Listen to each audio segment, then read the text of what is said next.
This is TLV1. Hi, thank you for tuning in to the Tel Aviv Review. I'm Gilad Halpern, and this is a message to all our listeners in New York. Join me for a live recording of the podcast on Sunday, the 11th of June, at Hebrew Union College in Manhattan. I'll be speaking to Yale University historian Professor Timothy Snyder about his new book, On Tyranny, 20 Lessons from the 20th Century. For more details, check out our website or the Tel Aviv Review Facebook page. Also, on Thursday, the 15th of June, Yeshiva University professor Jeffrey Gurok, the author of The Jews of Harlem, will be leading a walking tour of Jewish Harlem, especially for friends of the Tel Aviv Review. If you're interested in joining, please send me an email to gilad, Gilad, at tlv1.fm. I look forward to seeing you all.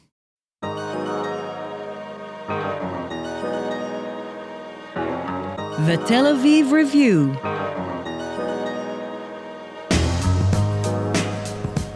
Hello and welcome to the Tel Aviv Review, a program dedicated to the word, to the thought and to debate, brought to you by the Van Leer Jerusalem Institute, which promotes humanistic, democratic and liberal values in the social discourse in Israel. I'm your host, Gilad Halpern. And I'm Dahlia Shenlin, speaking by Skype from New York. Every week we interview people producing research and books that make our lives more interesting. Our guest today is Omar Dajani. He is a professor of law and co-director of the Global Center for Business and Development at the McGeorge School of Law, University of the Pacific in California, and he's currently visiting the region. He actually has family roots in Jaffa. Today we'll be talking about a recent article that you've published, Omar, in the American Journal of International Law called Israel's Creeping Annexation, and other publications of yours on related topics. Welcome to the program, Omar. Thanks very much. It's good to be with you. So in this recent article, Israel's Creeping Annexation, you look at a number of legal interpretations of occupation versus the term annexation, and you observe that in many ways, as we lead up to the 50th anniversary of 1967, that Israel's behavior in a lot of ways manifests annexation more than occupation, possibly. So based on your analysis, would you say it's time for us to stop talking about 50 years of occupation and start referring to the situation actually as annexation? I think that we need to talk about both, actually, because even if Israel has indeed annexed the territory de facto, it's still bound by the rules of occupation. And so one has to sort of see them as related and simultaneous conditions. But annexation has broader consequences under international law. Since the United Nations Charter, one of the most important norms, maybe even the cornerstone of the international legal order, is the prohibition of acquiring territory by force. And acquisition under international law refers there to annexation. But to your question, I do think the time has come for us to recognize the situation as it is, not just as a function of a half century of presence in the occupied territory, but also the array of policies that Israel has implemented there, which really distinguish its presence there from the run-of-the-mill occupation. To my mind, the definition of annexation is pretty straightforward. It's enacting the law of one sovereign country over a territory that it has occupied. Is that a too restrictive definition of the term? And if so, how do we expand it so that, it will have practical implications as well? It's a good question. I think that part of the problem that we face is that most of the definitions of annexation that we see come from prior to the 20th century and come from a period when annexation was lawful, before we said to states, do not engage in conquest. And so in the earlier definitions, what we saw was a requirement that you have effective possession of territory, which is not an issue in the West Bank. There's more of an argument with respect to the Gaza Strip, certainly. And also that there be an intent to exercise permanent dominion over the territory. Now, how we determine whether a state has that intent is what you were asking. Do we just look at formal acts like the kind of declaration that sovereignty is being extended over a territory that we saw Israel undertake vis-a-vis Jerusalem, vis-a-vis the Golan Heights? Or is it also appropriate these days to also look at less explicit acts? Now, there is precedent, and we see even in the old treatises from the 19th century and early 20th century some reference to the need to look at implicit or de facto annexation. Such as? So, for example, one of the cases that a leading treatise looks at was Russia's presence in the late 19th century in parts of the Ottoman Empire, around particularly in what's now Bulgaria. And one of the questions that arose was, okay, well, even though Russia hasn't declared itself to be permanent sovereign of this territory, how should we understand its presence? It is not simply occupying, and at the same time, it hasn't enacted a formal act of annexation. The treatises of the time said, well, what we've got to consider here is whether Russia's presence here goes beyond de jure annexation and should be considered de facto. The conclusion at the end of the day there was not really, because Russia understood its role to be sort of protecting minorities in the area. But that's one example of the circumstance we're talking about. More recent one, of course, a more recent Crimea, example. right? Yeah, Crimea, absolutely. And, Northern Cyprus. Something I wouldn't know anything about. No, absolutely. I want to get back to these. because they're very interesting examples a little bit later, but I want to just try to understand, why would states sometimes openly declare deeds of annexation and why not? I mean, Israel did annex, from its perspective, certain parts of the territories it captured in 1967, of course, formally annexing the Golan Heights in East Jerusalem. But in the West Bank, they're doing something that is more de facto, what you're saying. Why would they behave differently? Why would Israel behave differently towards the different territories in light of the changing environment in international law? Or maybe you want to even venture into understanding Israel's own internal politics on this. Yeah, no, I think that both are in play. I mean, I think that at an earlier time, before annexing territory was unlawful, states had an incentive to declare it early, to say, we've annexed, because by that means they could get much broader powers than the law of occupation allows them. These days, because annexation is unlawful, there is an incentive for states to obfuscate their acts, to characterize them differently than it is an annexation, to do, for example, vis-a-vis Russia's presence in the Crimea, to say, what we're dealing with here is not just an outright annexation by Russia, but an exercise of self-determination by the people of Crimea pursuant to a referendum, etc. Now, I think that you're right, Dahlia, that in Israel's case, it's more complicated. I think that vis-a-vis Jerusalem, there was a desire early on emphatically to proclaim for domestic consumption, especially, but also for international consumption, that Jerusalem was somehow outside the realm of negotiation, even if it ultimately became a permanent status issue in negotiations with the Palestinians. And I think that vis-a-vis the rest of the West Bank, there's been some hesitation on the part of Israeli leaders to appear to be engaged in the kinds of unilateral action that are expressly prohibited by the Oslo Accords, which prohibit each side from taking steps that would compromise the status or integrity of the occupied territory, and that are also violations of international law.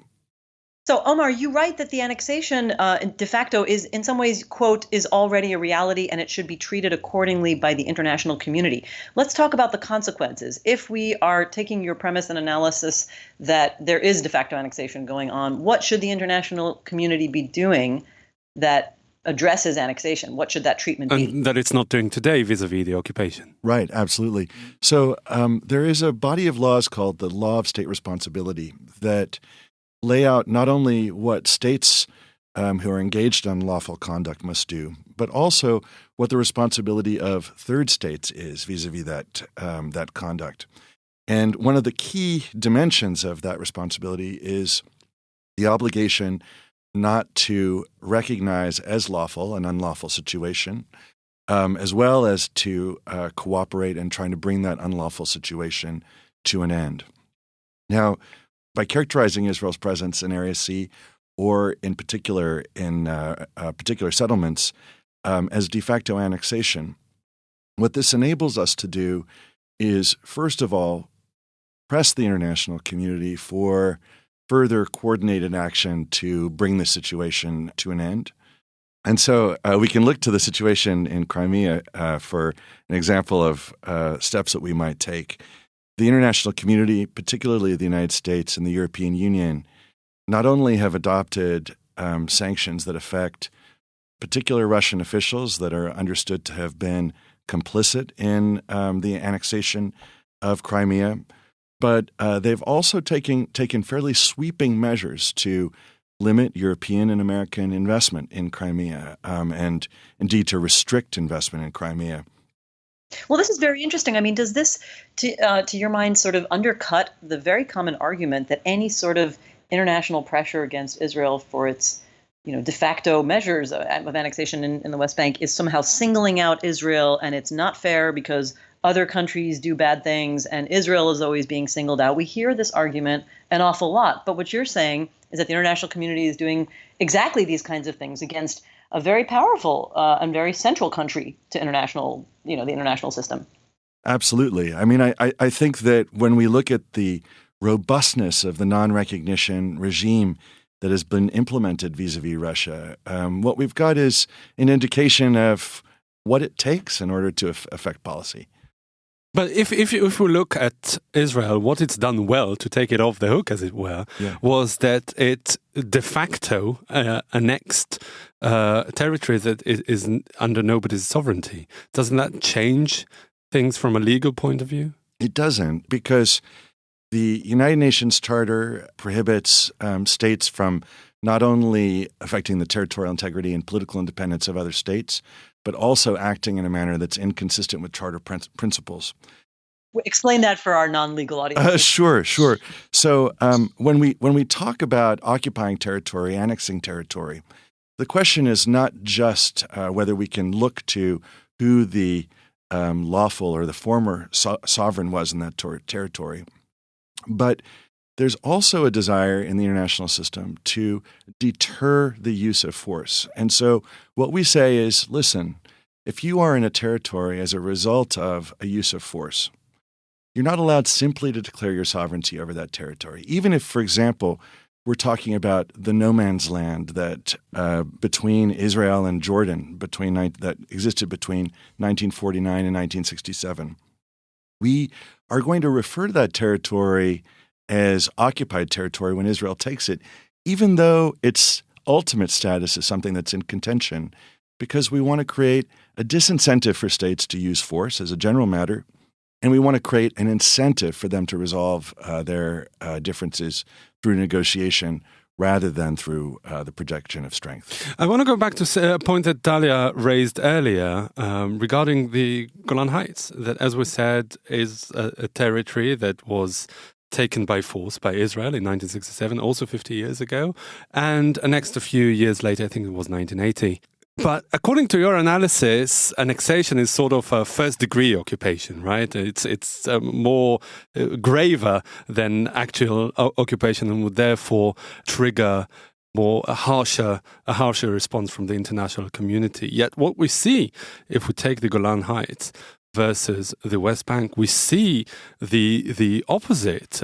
Basically, Israel gets a much worse press for the so-called occupation in the West Bank than it does for its de jure as well as de facto annexation of the Golan Heights. And that brings me to ask you, isn't that really not about territory, but about people? The fact that there are millions of Palestinians held by Israel under a military regime that should and does determine the legal and diplomatic responses to Israel's conduct.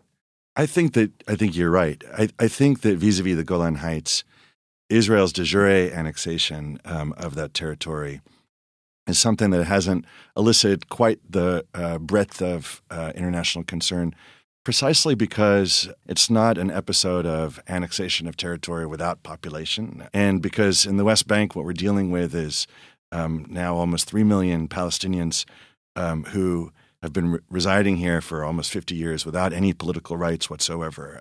I think that the fact that there hasn't been more concerted international action vis-a-vis the Golan Heights is not so much a function of the fact that the de jure annexation is not a more problematic condition than occupation, because occupation is a neutral condition.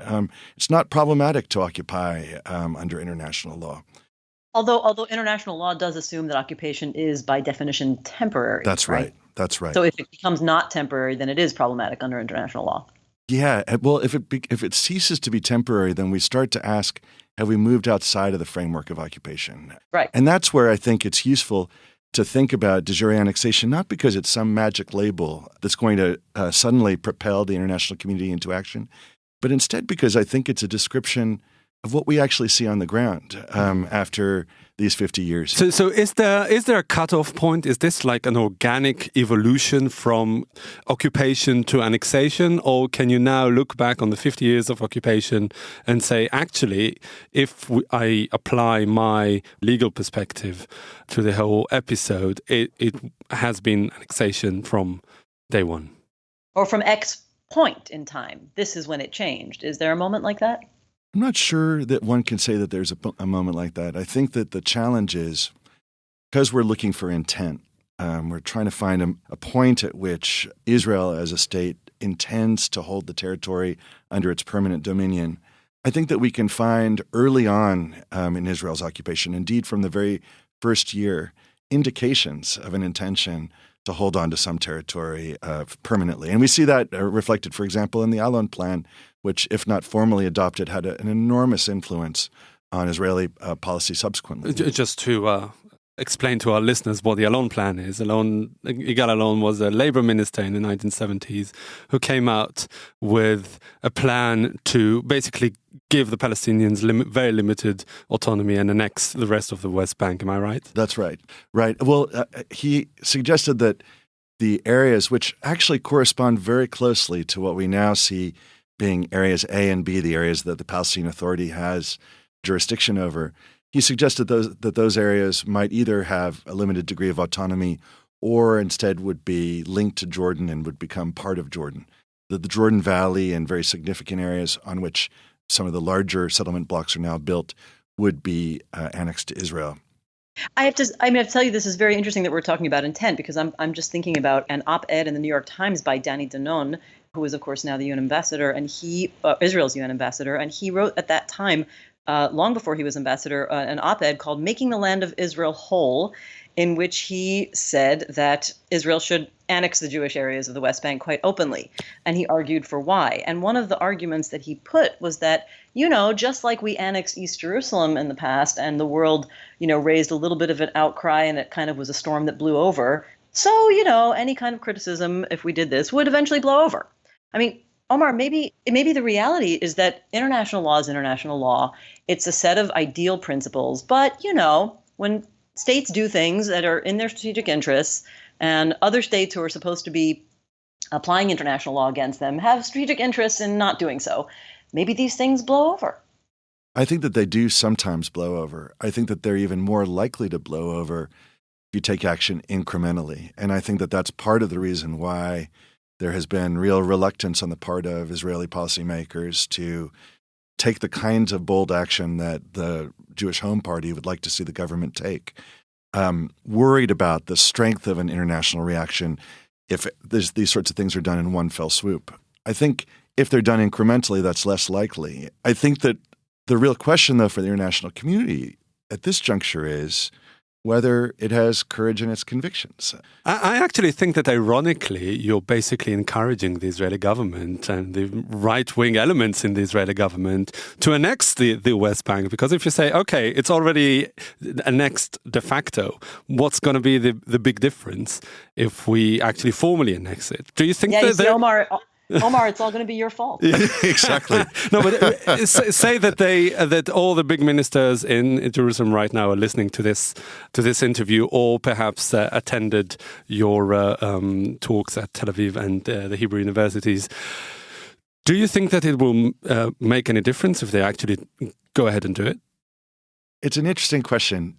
I think that poll data over the last number of years, and Dalia, you're in a better position than I am to speak to this, suggests that Israelis are more concerned about international isolation than they are, for example, about the rights of Palestinians or even about the continuation of the conflict. And I think that to the extent that the international community says this is de jure annexation and then does nothing, then by all means, Gilad, it just sort of will hasten steps that I think Israel already is moving toward taking. But I think that it's really important that we not leave the decision of how to characterize the situation on the ground solely in the hands of those who have an incentive to try to minimize the international repercussions of the policies that are in effect. And I think that it's really critical to call the situation what it is. And what it is defined, again, not only by time and not only by the existence of the settlements, but by a regime in which Palestinians have access to a tiny proportion of Area C, which is the area that Israel has both civil and security control of, or in the West Bank. And let's just clarify, when you say tiny portion, we're talking about 1%. 1%, exactly. So it sounds like that even with the right terminology, the greater understanding of what's actually going on, which is not just a temporary occupation, but a de facto annexation, and even if there were sort of by the book international measures taken against annexation through non-recognition, maybe that's not happening anytime soon, but let's say all that happened. It still doesn't seem that this occupation cum annexation is really going away. So I want to, or at least not anytime soon. And so I thought I would move to asking you about other articles you've written, such as a very interesting one called Divorce Without Separation in the journal Ethnopolitics a few years ago, where you explore why some people are seeking alternatives to the two-state solution in their attempt to change the situation, right, to end occupation with some other kind of framework, and what those solutions are. Why do you think people are moving away from the traditional solutions? Maybe you can talk about these other solutions that are coming that you've explored in that article. Sure. I mean, I think that one of the things that is challenging about the two-state solution for people on both the right and on the left is that as it's been imagined for the last 25 years, it's premised on the idea of separation. And that means not only that peoples are separated, but also that peoples are separated from parts of the country that they hold dear. That Palestinians are separated from Jaffa, where my family comes from, and from Haifa, from West Jerusalem. That Israelis are separated from Hebron and from the parts of the country that are far more relevant to Jewish history, or at least ancient Jewish history, than the coastal plain is.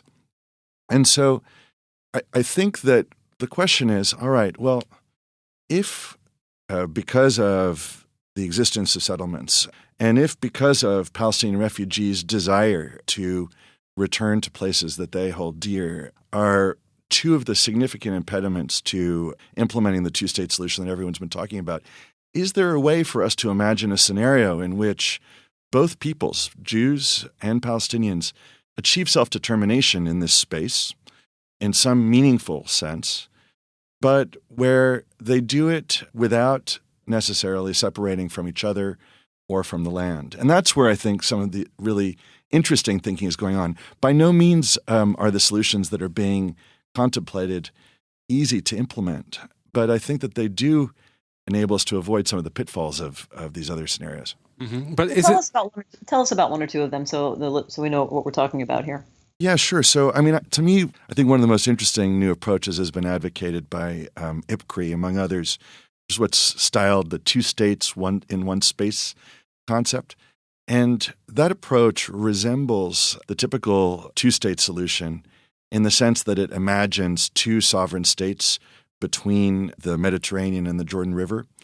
But what's different from the proposals that we've seen on the table during the Oslo process is that the border between those two states is imagined to be a regulated but permeable one, where Jews can live in the shadow of the tomb of the patriarchs as permanent residents of a state of Palestine, where Palestinians can live in Jaffa or Haifa as permanent residents in Israel, where as a way of dealing with some of the concerns that might arise by having large number of permanent residents, even over generations, living in another state, there would be greater devolution of authority to municipalities in which residents can participate. And to my mind, this effort to sort of create a Schengen framework in Israel-Palestine is exactly the direction we need to move in. Mm-hmm. But I'd like to ask you, as a legal scholar,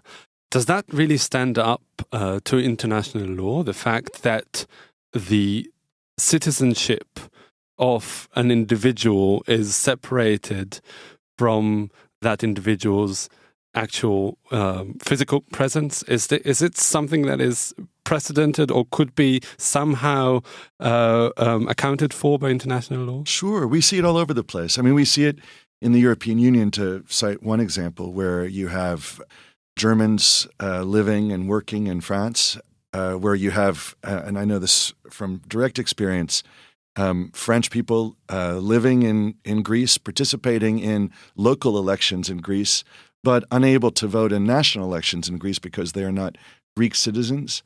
And the model is not without its problems. And I think that one has to pay a lot of attention to local politics in circumstances like that in order to ensure that you don't end up with disenfranchised populations over generations.